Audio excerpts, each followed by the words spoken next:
প্রিয় দর্শক, আপনাদের প্রত্যেককে শুভেচ্ছা সহ আমন্ত্রণ জানাচ্ছি এনটিভির প্রতিদিনের আয়োজন স্বাস্থ্য প্রতিদিন অনুষ্ঠানে।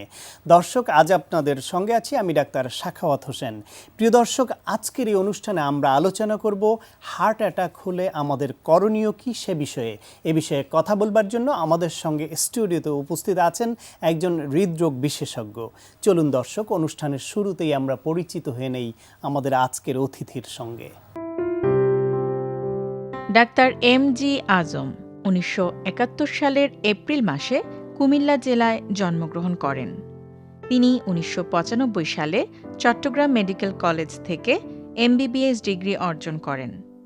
এরপর তিনি চিকিৎসা বিজ্ঞানে কার্ডিওলজি বিষয়ে উচ্চতর এমডি ডিগ্রি ও এফএসসিএআই ফেলোশিপ লাভ করেন।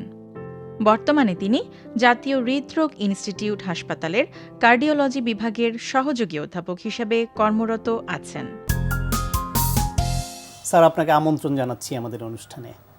ধন্যবাদ। যে হার্ট অ্যাটাক শুনলেই কেমন একটা আতঙ্ক কাজ করে আমাদের মধ্যে, যে হার্ট অ্যাটাক মানেই হচ্ছে গিয়ে একটা মৃত্যু ঝুঁকি, মানে অনেকেই হার্ট অ্যাটাক করে মারা যান, ফলে আতঙ্কটা অমূলক নয়।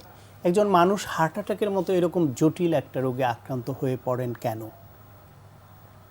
ধন্যবাদ আপনাকে, প্রশ্নটা অত্যন্ত সুন্দর প্রশ্ন। আমরা কেন হার্ট অ্যাটাক হলে বেশি আতঙ্কিত হই? কারণ এটি একটি মরণ ব্যাধি,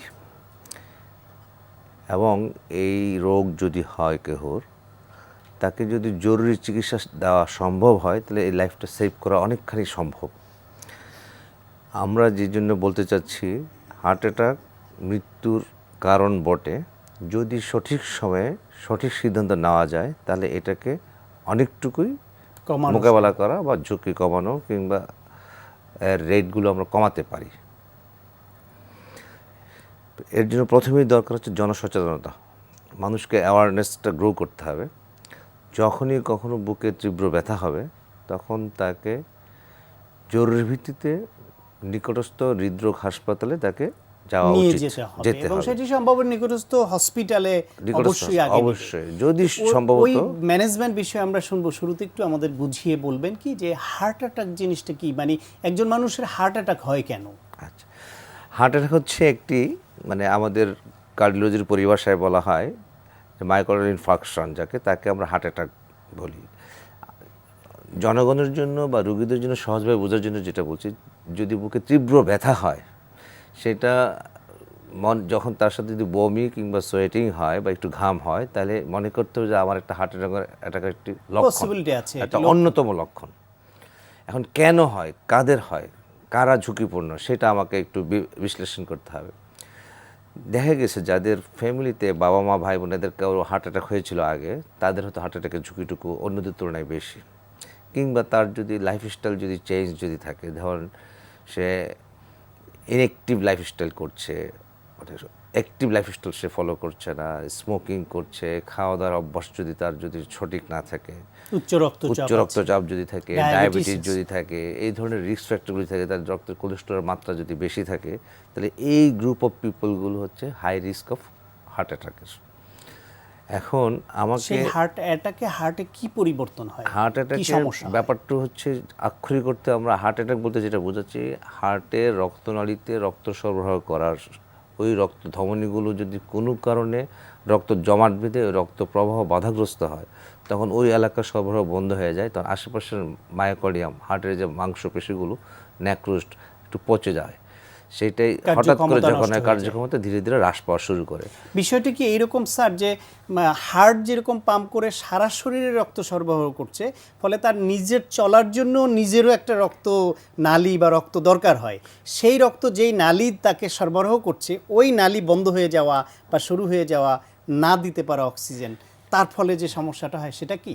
ডেফিনেটলি, কারণ হচ্ছে হার্ট প্রতি বিটে পাম্প করে আমাদের বডির প্রত্যেক অংশে আমাদের অক্সিজেন সরবরাহ করছে। হার্টের নিজের খাবারের জন্য হার্টের নিজের রক্তনালী যে সরবরাহটুকু করে, যখন ওখানে যখন ব্লক হয়, যখন অবস্ট্রাকশন হয়, তখন ফ্লো কমে যায়, তখন হার্ট নিজেই খাবার পাচ্ছে না, তখনই হার্ট অ্যাটাকটুকু হচ্ছে। ফলে একজন মানুষ, যেটা আপনি বলছিলেন, বুকে ব্যথা, ঘেমে যাওয়া, এইসব সমস্যার হতে পারে হতে পারে তাৎক্ষণিকভাবে। তাৎক্ষণিকভাবে। যদি তাৎক্ষণিকভাবে এরকম হয়, এটা তো তার অনেক সময় মানুষ মনে করেন যে আমার কি তাইলে গ্যাস্ট্রিকের সমস্যা হলো কিনা। অনেকেরই এরকম হিস্ট্রি নিশ্চয়ই পান যে তখন খুব গ্যাস্ট্রিকের ওষুধ স্বাভাবিক। খায়। আমাদের দৈনন্দিন এই দুইটাকে প্র্যাকটিসে পার্থক্য করার উপায় কি? একজন মানুষের বুকে ব্যথা তো অনেক কারণে হতে পারে, এটা যে হার্ট অ্যাটাকের কারণে ব্যথাটা হয়েছে সেটা বোঝার উপায় কি? আচ্ছা, সাধারণত বুকে ব্যথা, গ্যাস্ট্রিক যাদেরকে বলছেন বা পেপটিক আলসার ডিজিজ কিংবা হার্ট অ্যাটাক, উভয়েরই বুকে ব্যথা কিংবা উপর পেট কিংবা বুকের নিচের দিকে কিংবা ডিফিউজ ডিপ্রেশন বলতে পারে যে আমার সমগ্র বুকে জ্বালা পোড়া করছে, ব্যথা করছে। ইন্টারেস্টিং ব্যাপার হচ্ছে যে আমাদের প্র্যাকটিস আমরা যেটা দেখতে পাই, অর্ধেক রুগী গ্যাস মনে করে গ্যাসের ওষুধ খাচ্ছেন, অনেকক্ষণ অ্যান্টাসিড খাচ্ছেন, রেনিটিডিন খাচ্ছেন, ওমিপ্রাজল খাচ্ছেন, কিন্তু তার গ্যাস কমছে না। মনে রাখতে হবে, যদি আপনার কাছে মনে হচ্ছে সিভিয়ার ব্যথা, গ্যাসের ব্যথা, আপনি এই সকল খাওয়ার পরও যদি ব্যথা না কমে থাকে, তাহলে আপনাকে আদারওয়াইজ চিন্তা করতে হবে, বিকজ এটা হচ্ছে লাইফ সেভিং ব্যাপার, ডিসিশন মেকিং ব্যাপার। যত দ্রুত হাসপাতালে যাবেন ততই তাড়াতাড়ি সেভ করা যাবে।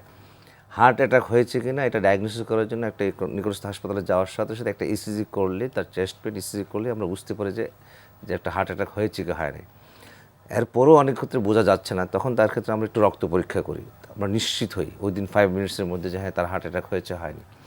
নিশ্চিত হওয়ার পর অ্যাটলিস্ট আমরা লাইফ সেভিং মেজার নিতে পারি। এই জন্য আমি আমার রুগীদেরকে বলবো বা আমাদের জনগণকে বলবো, যখনই বুকে তীব্র ব্যথা হবে, তার সাথে যখন মনে হবে যে বুকের ব্যথাটা বাম হাতের দিকে যাচ্ছে, কিংবা এই ব্যথাগুলো যদি এক্সারশনে মানে কোনো স্ট্রেসফুল কন্ডিশনে হাঁটলে কিংবা খাওয়ার পরে কিংবা সিঁড়িতে উঠতে গেলে যদি বুকে ব্যথাটুকু তীব্র হয়, তার সাথে যদি ভমিটিং হয় কিংবা সোয়েটিং হয়, তাহলে মনে করতে হবে যে এটা unless proved it otherwise it is heart অ্যাটাকের একটা পেইন। তো আপনাকে দ্রুত হাসপাতালে যাওয়ার ব্যবস্থা করতে হবে। তার সাথে সাথে বাসায় যদি আপনার কাছে থাকে ইকোস্প্রিন জাতীয় ওষুধ, মিনিমাম 300 মিলিগ্রাম ইকোস্প্রিন ট্যাবলেট সাথে সাথে চুষে খেয়ে ফেলতে হবে। তারপরে হাসপাতালে যেতে হবে, হাসপাতাল তখন সেই ম্যানেজমেন্টটুকু তাকে, ইমিডিয়েট ম্যানেজমেন্ট যেগুলি দেওয়ার সেগুলি তাকে দিবে। সেক্ষেত্রে তাৎক্ষণিকভাবে আপনারা কি করেন? এবং হার্ট অ্যাটাকের পরে আমরা দেখি কখনো মেডিকেল ম্যানেজমেন্ট হয়, কখনো সার্জারিতেও যেতে হয়। তো কোন পর্যায়ে থাকলে মেডিকেল ম্যানেজমেন্টেই সম্ভব এবং কি করেন আপনারা? আসলে হার্ট অ্যাটাকের ট্রিটমেন্ট ইন্টারন্যাশনাল স্ট্যান্ডার্ড আছে, হ্যাঁ, কিছু প্রোটোকল আছে কিভাবে আমরা চিকিৎসা করব। এটা ওয়ার্ল্ডের সব জায়গায় একই রকম প্রোটোকল, আমাদের দেশে আমরা একই প্রোটোকল ফলো করে থাকি। যদি severe chest pain heart attack নিয়ে আসে, আমাদের ইমার্জেন্সি মেডিকেল অফিসার বা যিনি ডিউটি ডাক্তার থাকেন সিসিইউতে, ওনারা প্রথম তার চেস্ট পেইন, তার হিস্ট্রি এবং তাকে এক্সামিনেশন করে একটা ইসিজি করেন। যদি দেখেন যে তার এসটি এলিভেশন এমআই হয়, মানে যেটা আমরা যে শব্দটা হার্ট অ্যাটাক বলতে বুঝি, তখন আমাদের দুটো স্ট্র্যাটেজি আছে আমাদের। একটি হচ্ছে মেকানিক্যাল আর একটা হচ্ছে ফার্মাকোলজিক্যাল। মেকানিক্যাল মিনস হচ্ছে একটাকে ওপেন থিওরি, যত তাড়াতাড়ি সম্ভব উইদিন 12 আওয়ার্সের মধ্যে যদি হাসপাতালে ভর্তি হতে পারে, এটাকে ক্যাথল্যাবে নেওয়া হয়, ওইখানে রক্তনালীগুলোর অবস্থা কি দেখা হয়, দেখার পর যে যা ক্লোজ থাকে সেটাকে খুলে দেওয়ার চেষ্টা করা হয়। এটা হচ্ছে 1 নম্বর স্ট্র্যাটেজি। 2 নম্বর স্ট্র্যাটেজি হচ্ছে কিছু ঔষধ দিয়ে ওই ব্লকটুকে গলানোর চেষ্টা করা হয় বা ওই কমানোর চেষ্টা করা হয়। আমরা প্রথম যেটা বললাম ওটার নাম হচ্ছে প্রাইমারি পিসিআই, যেটাকে বললাম মেকানিক্যাল, আর যেটা ফার্মাকোলজিক্যাল সেটা বললাম আমরা ওষুধ দিয়ে চেষ্টা করছি। যেটা মেকানিক্যাল সেটার সাকসেস রেট 90%, আর যেটা আমরা ওষুধ দিয়ে চেষ্টা করি সেটার সাকসেস রেট 60%। আর মেকানিক্যাল সেটা হচ্ছে আমরা ক্লিয়ার ওপেন আই, আমরা নেকেড আই আমরা দেখতে পাই কতটুকু ব্লক ছিল, সাকসেস রেট কতটুকু। আর যেটা ফার্মাকোলজিক্যাল, যেটা আমরা ওষুধ দিয়ে চেষ্টা করছি, সেটা আমরা ব্লাইন্ড, আমরা দেখতে পাই না। তো দুটোই এগুলো ডিপেন্ড করে আসলে আপনার রোগীর অবস্থা এবং কোন পর্যায়ে আছে সব বিবেচনা করে নির্ধারণ করেন যে কি ধরনের চিকিৎসা এর জন্য অ্যাপ্লিকেবল বা প্রযোজ্য হবে। তো হার্ট অ্যাটাকের প্রতিরোধের দিকে আমরা একটু মনোযোগী হতে চাই, কারণ শুরুতে আপনি বলছিলেন যে এর অনেকগুলা রিস্ক ফ্যাক্টর আছে যেটা পরিবর্তনযোগ্য। তো হার্ট অ্যাটাক প্রতিরোধের জন্য আপনার পরামর্শ কি?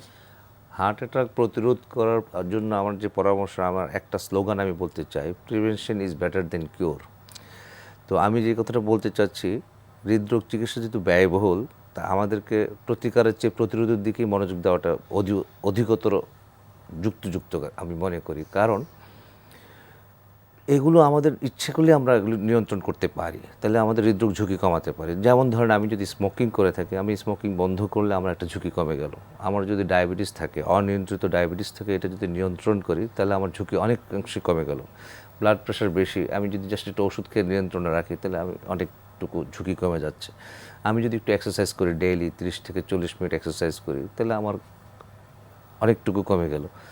আমি যদি ফাস্ট ফুড খেয়ে যাচ্ছি, আমার যদি খাদ্যাভ্যাস ঠিক নেই, আমি প্রতিদিন রেড মিট খাচ্ছি, বিভিন্ন রকম চর্বি জাতীয় খাবার খাচ্ছি, এগুলো যদি আমি নিয়ন্ত্রণে রাখি, তাহলে আমি অনেকটুকু ঝুঁকি কমে যাচ্ছে। তা আমার যে কথাটা বলার বিষয়, আমরা যদি একটা সুস্থ সুন্দর জীবন করতে চাই, তাহলে আমরা যদি ডিসিপ্লিন লাইফ লিড করি, ডিসিপ্লিন লাইফ কি, যেটাতে সবচেয়ে কম খরচ, আমি প্রতিদিন হাঁটাহাঁটি করলে আমার পয়সা খরচ হচ্ছে না।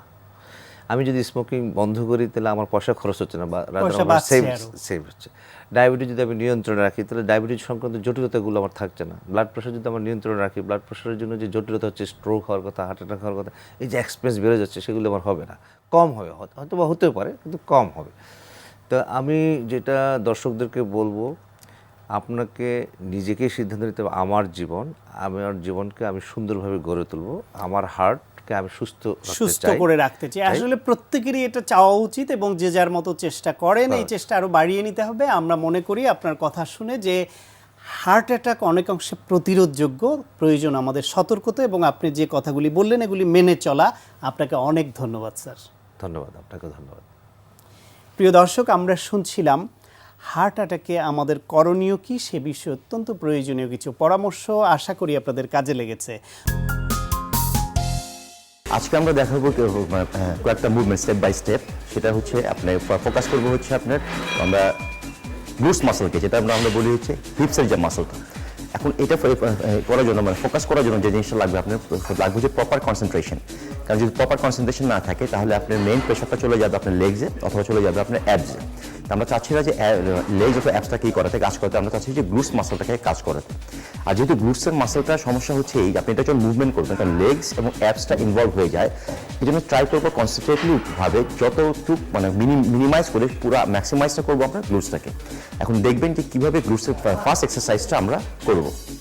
এখন দেখেন যে গ্লুটসের মেশিনের এখানে আসবেন, প্রথমে যে জিনিসটা করবেন, আপনার থায়ের উপরে রাখবেন। একটা জিনিস খেয়াল রাখবেন যে কখনোই নিচে অথবা নির উপরে রাখবেন না, জিনিসটা নির থেকে একটু উপরে রাখবেন, যাতে যদি এই মেশিনটা একটু রোল করে যাতে আপনার এখানে চলে আসতে পারে, এই জিনিসটা রাখবেন। যদি আপনি নিচে রাখেন, তাহলে আপনার নি জয়েন্টে একটা প্রেশার পড়বে, এবং একটা ইনজুরি হবে।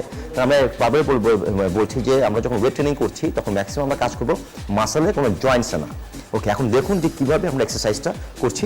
Go up, yes. যখন সে উঠাচ্ছে, ওর পুরো জিনিসটাই ফোকাস হবে হচ্ছে ওর পিছনের গ্লুটস মাসলটাকে। যখন উঠালো, কন্ট্রাক্ট হলো, yes, go go go go go go okay, this is the contraction basically. আর উঠাচ্ছে, this is the stretching, yes, okay, go. কারণ যখন সে পিছন দিকে করছে, তখন কিন্তু গ্লুটস মাসলটাকে দিয়েই ওয়েটটাকে সে কন্ট্রোল করছে। আবার ওইখান থেকেই সে এটাকে উঠাচ্ছে, ওয়েটটাকে উঠাচ্ছে। এতে পুরো ফোকাসটা হবে গ্লুটসে, গ্লুটস মাসল দিয়ে সে উঠাচ্ছে এবং নামাচ্ছে, উঠাচ্ছে এবং নামাচ্ছে। ওকে, এতে যে জিনিসটা হবে, গ্লুটসের শেপটা জাস্ট সামনের দিকে বেড়ে যাবে।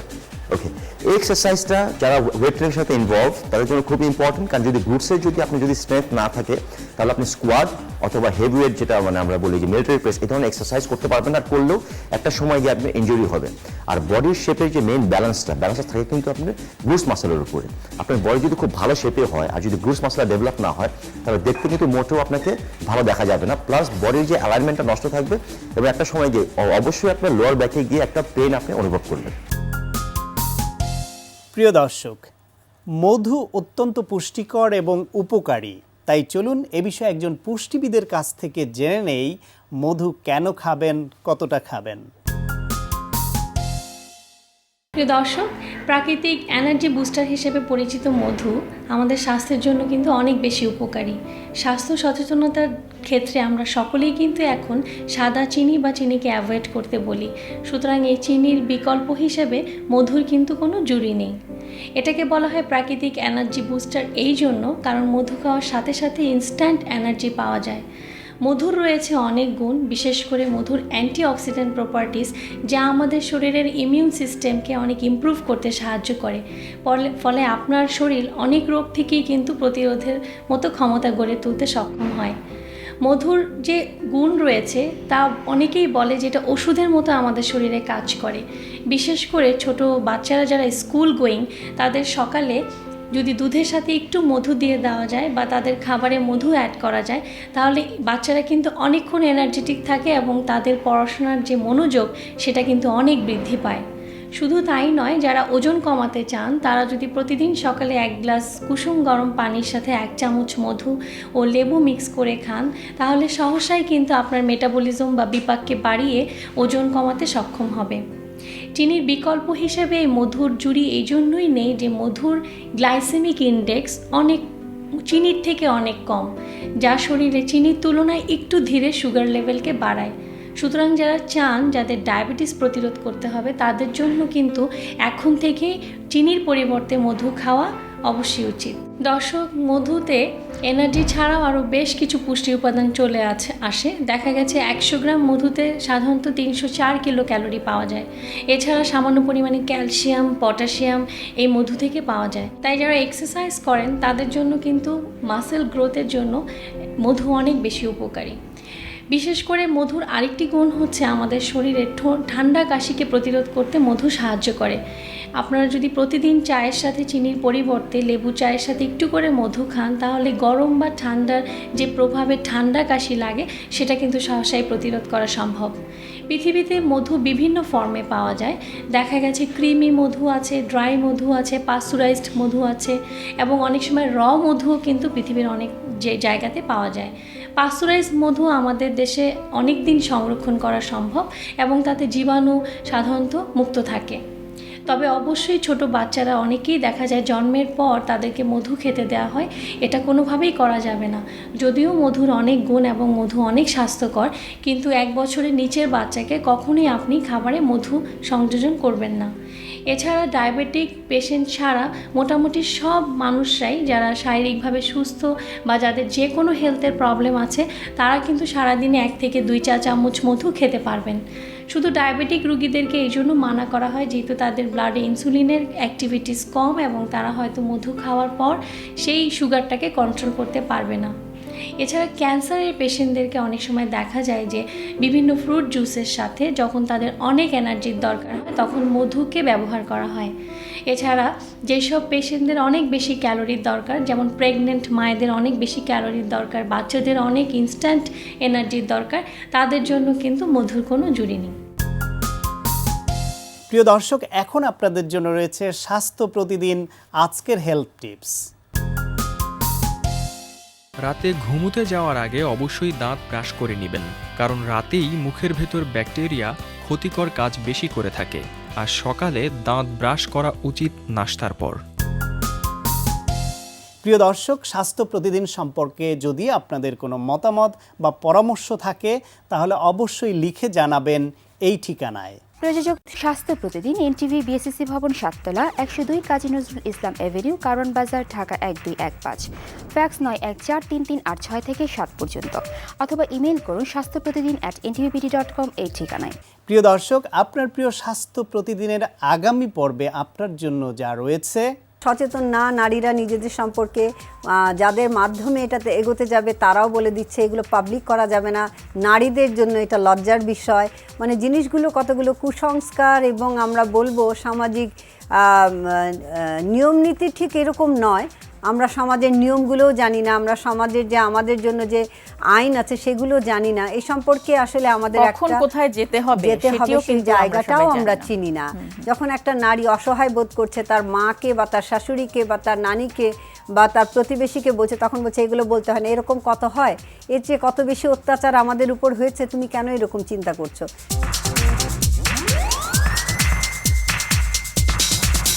প্রিয় দর্শক, বিশ্বের যে কোনো প্রান্ত থেকে যে কোনো সময় এনটিভিতে সম্প্রচারিত আপনার প্রিয় স্বাস্থ্য প্রতিদিন অনুষ্ঠান দেখার জন্য ভিজিট করুন আমাদের পূর্ণাঙ্গ ওয়েব পোর্টাল www.ntvbd.com। দর্শক, আজ এ পর্যন্তই। সবাই ভালো থাকুন, সুস্থ থাকুন এবং অবশ্যই নিরাপদে থাকুন।